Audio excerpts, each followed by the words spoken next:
Good morning, praise the Lord. सभी मसीह भाई बहन बच्चों को, दोस्तों को नमस्कार, सत श्री अकाल, आदाब, जय प्रभु यीशु मसीह की। आज मैं आपको बहुत बड़ी जानकारी बता रहा हूँ। वचन को ध्यान से सुने और आमीन के साथ वचन को ग्रहण करें। आमीन मीन्स होता है तथास्तु, अर्थात ऐसा ही हो। चलिए शुरू करते हैं। मैं सबसे पहले आपको यह बता दूँ, आलस की आत्मा मनुष्य को आलसी बना देता है। आलस की आत्मा मनुष्य को आलसी बना देता है। चलिए आलसी के जीवन को हम देखते हैं कि जब कोई व्यक्ति आलस की आत्मा से ग्रसित हो जाता है तो उसका जीवन का दशा क्या होता है। फिर परमेश्वर अपने सत्य वचन से आलसियों को चंगा करना चाहता है। और आज जितने लोग इस वचन को सुनते हैं, आप में से कोई आलसी हैं, तो इस वचन के अनुसार आप चंगाई पा करके जीवन जीना है। चलिए हम बहुत कुछ ज़्यादा नहीं बोलेंगे अपने तरफ से, वचन को शुरू करते हैं। वचन में बहुत कुछ है, बहुत जानकारियाँ हैं।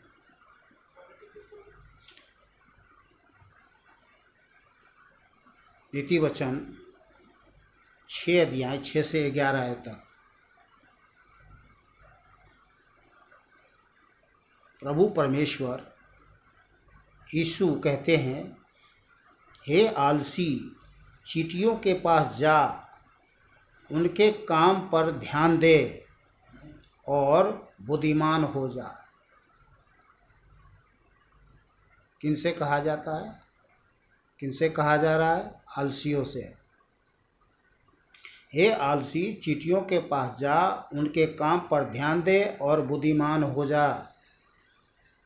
उनके ना तो कोई न्याय होता है, न प्रधान और न प्रभुता करने वाला, तो भी वे अपना आहार धूप काल में संचय करती है और कटनी के समय अपनी भोजन वस्तु बटोरती है। हे आलसी, तू कब तक सोता रहेगा? तेरी नींद कब टूटेगी? कुछ और सो लेना, थोड़ी सी नींद, एक और झपकी, थोड़ा और छाती पे हाथ रखे लेटे रहना। तब तेरा कंगालपन राह के लुटेरे के समान और तेरी घटी हथियारबंद के समान आ पड़ेगी।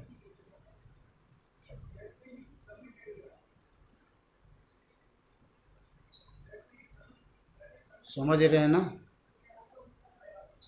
बहुत बुरी दशा हो जाएगी फिर।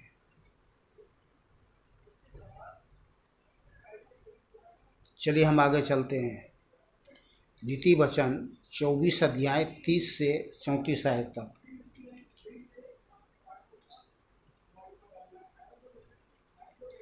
मैं आलसी के खेत के पास से और निर्बुद्धि मनुष्य की दाख की बारी के पास से होकर जाता था, तो क्या देखा कि वहाँ सब कहीं कटीले पेड़ भर गए हैं और वह बिच्छू पौधों से ढक गई है और उसके पत्थर का बाड़ा गिर गया है।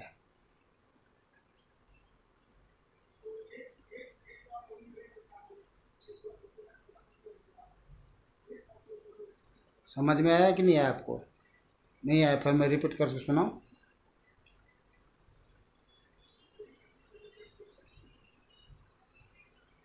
मैं आलसी के खेत के पास से और निर्बुद्धि मनुष्य की दाख की बारी के पास से होकर जाता था, तो क्या देखा कि वहाँ सब कहीं कटीले पेड़ भर गए हैं और वह बिच्छू पौधों से ढक गई है और उसके पत्थर का बाड़ा गिर गया है। तब मैंने देखा और उस पर ध्यानपूर्वक विचार किया। हाँ, मैंने देखकर शिक्षा प्राप्त की। छोटी सी नींद, एक और झपकी, थोड़ी देर हाथ पर हाथ रख के और लेटे रहना। तब तेरा कंगालपन डाकू के समान और तेरी घटी हथियारबंद मनुष्य के समान आ पड़ेगी। ये आंखें खोल देने वाली बात है और बहुत बड़ी चेतावनी है। चलिए 20 का 13 आयत में पढ़ते हैं।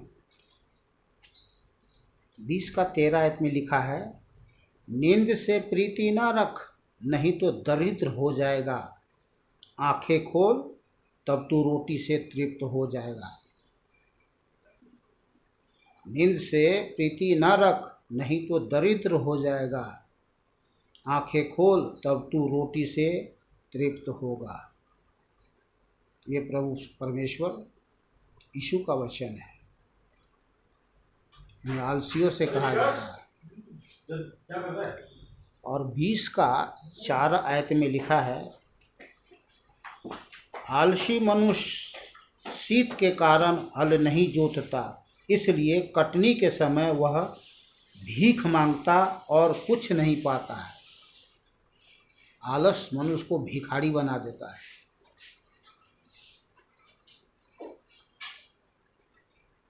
मैं रिपीट कर रहा हूँ इस वचन को, फिर से ध्यान से सुने। आलसी मनुष्य शीत के कारण हल नहीं जोतता, इसलिए कटनी के समय वह भीख मांगता और कुछ नहीं पाता।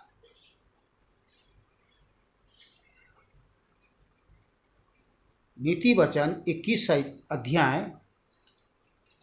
25 आयत को पढ़ते हैं, ध्यान से सुने।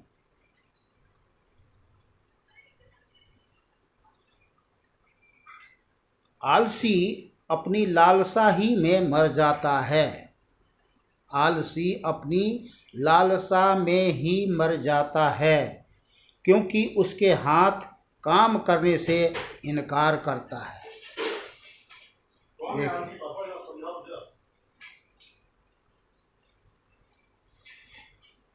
नीति वचन 19 अध्याय 15 आयत को पढ़ते हैं।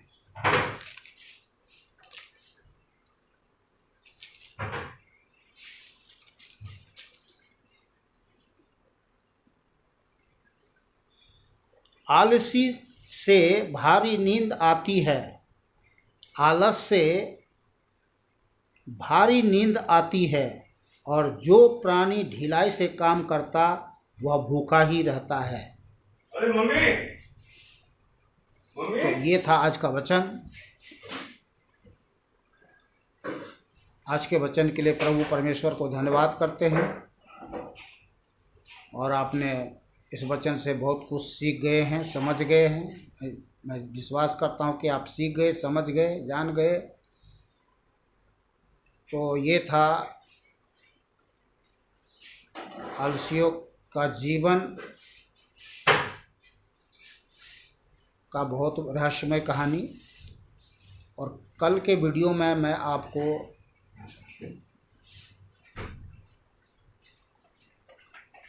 कामकाजी, परिश्रम करने वाले कामकाजी लोगों के जीवन के विषय में बातें करूंगा कि जो व्यक्ति कामकाज करते हैं उनका जीवन कितना सुखमय होता है। बहुत कुछ है उसमें।